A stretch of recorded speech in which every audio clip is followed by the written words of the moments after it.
Okay, so let's start out the model stash video with the propeller-driven aircraft. Aircraft for modeling is kind of my focus. You'll see later on I do have some vehicles, but aircraft is kind of where I feel most comfortable, I guess you could say. We'll start with 3 that I received as gifts from my father. I think he got them at a garage sale. There were 5. I built 2 of them. And these are just super old. I have absolutely no idea how old these will be. And everything's in 72nd scale. It's kind of my preferred scale because I'm really limited on space for displaying. So I do prefer the smaller ones. F4F Wildcat. This is a Revell kit. If any of you guys know how old these are, based off of the box. It's a price tag that says 30. I can only assume that means 30 cents. Water stained box. Some just toasted out decals. Or decals, as the modelers over the other side of the ocean like to say. You know, and it is what it is. It's not a modern Tamiya kit. It's got ridiculous amounts of flash on it. Raised rivets. Or panel lines, I'm sorry. But they do look like rivets, actually. For being as old as it is, it's actually not terrible. I think it'll build just fine. You know, it's not going to be a competition winner, but it'll be neat. And it does have a little... comes with a little stand, so that's kind of cool. And you can build these in like an hour, maybe even less. And there's essentially no detail inside. So it makes for a quick, fun build. This one here is an Arado. It says Arado AR-196. I don't have a clue what this is, but based off of that, I would say it's World War II era Germany. And I guess it's a naval, so maybe this was launched off of battleships or something. I don't know. I'm sure you guys do know. It says made in England. This is an old Airfix kit. Again, if you know when this kit dates to, go ahead and put it in the comments. That one's actually taped shut, so we'll just leave that one closed for now. And lastly is a Lysander. Looks like it's British, but I do believe the Americans flew these in World War II for clandestine operations, I think, in Europe. When I do build this, I'll probably outsource some American decals, if I can find them. Garage sale, price tag of $1. This is a Matchbox kit of unknown age. Let's see, ooh, the plastic is brown. Cool.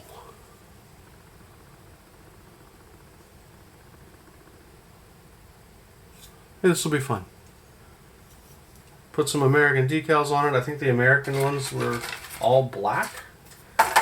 Make them a little harder to see at night. The decals are pretty much fried. Look at that. It comes with a stand too. Awesome. And like I said, I got 5 of these little kits from my father. Let's see if I can find the other 2 that I've already built. This is a Grumman duck that I built. I think I took a day to build it and a day to paint it. Nothing fancy, but it was fun.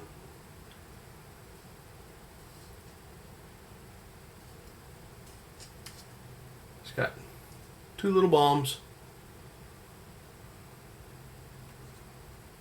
and 1 machine gun sticking out the back.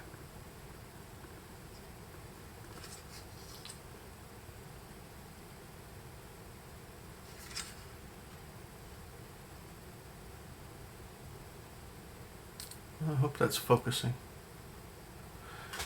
And then the other one is I believe a Hellcat. And this one came out not bad as well. Not great, but not bad.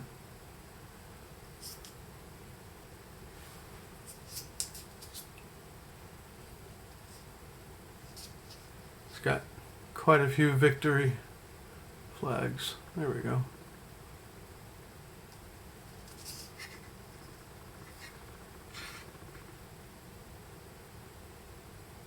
And I just made the stand. This is a piece that was left over from a stand that I had used a long time ago. And then this is just a plastic cup that I painted and epoxied a bunch of bullets from where someone was target shooting. Got them off the ground. Gives it some weight.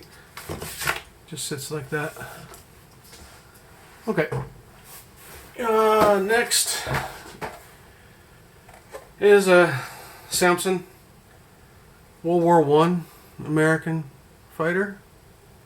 72 scale. I'm really looking forward to this. I think this is going to be super fun. I have absolutely no experience with this model company. I have no idea what it is and never heard of them before I saw this model. It was the only real nice 72 scale Samson that I could put my hands on, so we shall see.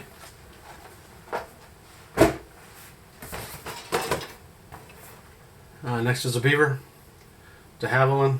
This is a Hobbycraft model. I just absolutely love that plane. I think it's got some seriously classic looks to it. And that white and red Air Force scheme is pretty neat, if you ask me.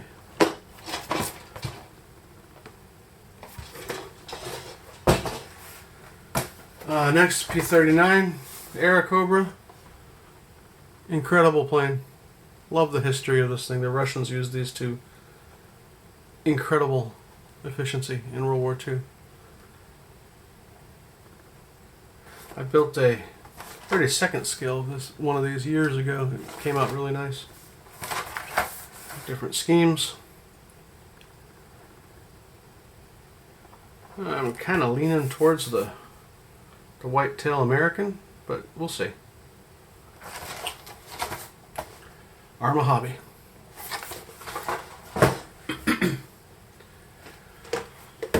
The famous Corsair. Everybody's got to have a Corsair, right? So figured I'd pick a good one. 72nd scale Tamiya. This will guaranteed be a slick build.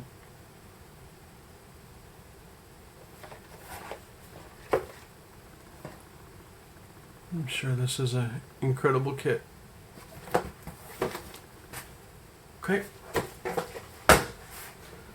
Now we're getting into some bigger models. I don't know if I'll actually build these, because even though they're 72nd scale, these are still going to be good size models. But the C-46 Commando, awesome plane.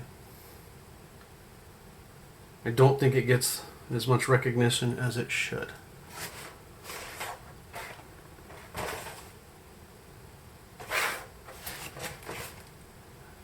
Vallum models. I have built 2 Vallums in the past, and my experience has been horrible. So I'm not really shedding a tear over putting this one on the bottom of the pile and maybe never getting to it. But I like to look at the picture, and I like to know that I have it.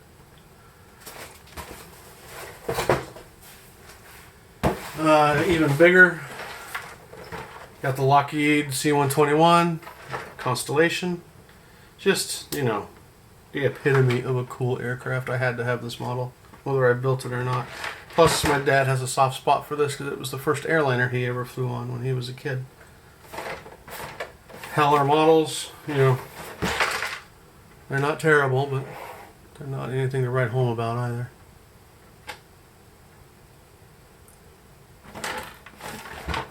Well, that's kind of neat. It shows you all the decals on the back here. Okay. 2 more to go. Another one equally as famous, maybe even more so. The C-47. needs no introduction. Hobby Boss 72nd scale should be a darn good model. This I can't see not building. At some point I'm going to have to build this thing.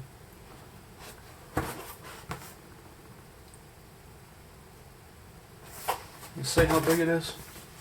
Length, wingspan 402 millimeters, and if I knew what that converted to in inches, I'd tell you, but I don't, so I won't. And last propeller-driven plane is the Orion. This one has a soft spot for me. I grew up near a naval air station, and they were on patrol out of that naval air station, and so can't even tell you how many times a day, but many times a day, this plane would be taking off or landing, heading out over the Pacific to patrol for the Russian submarines. Well, and I guess the Chinese submarines too, right? And what's cool, the VP-47 Golden Swordsman is the unit that actually flew out of the air station next to my house when I was a kid. So literally that plane, I would watch it as a kid flying over, and to this day I can remember the sound of a P-3 at 2,000 feet going over your house, taking off and landing. It's a very distinctive sounding aircraft. Okay, that's going to do it for propeller driven models. Thanks for watching.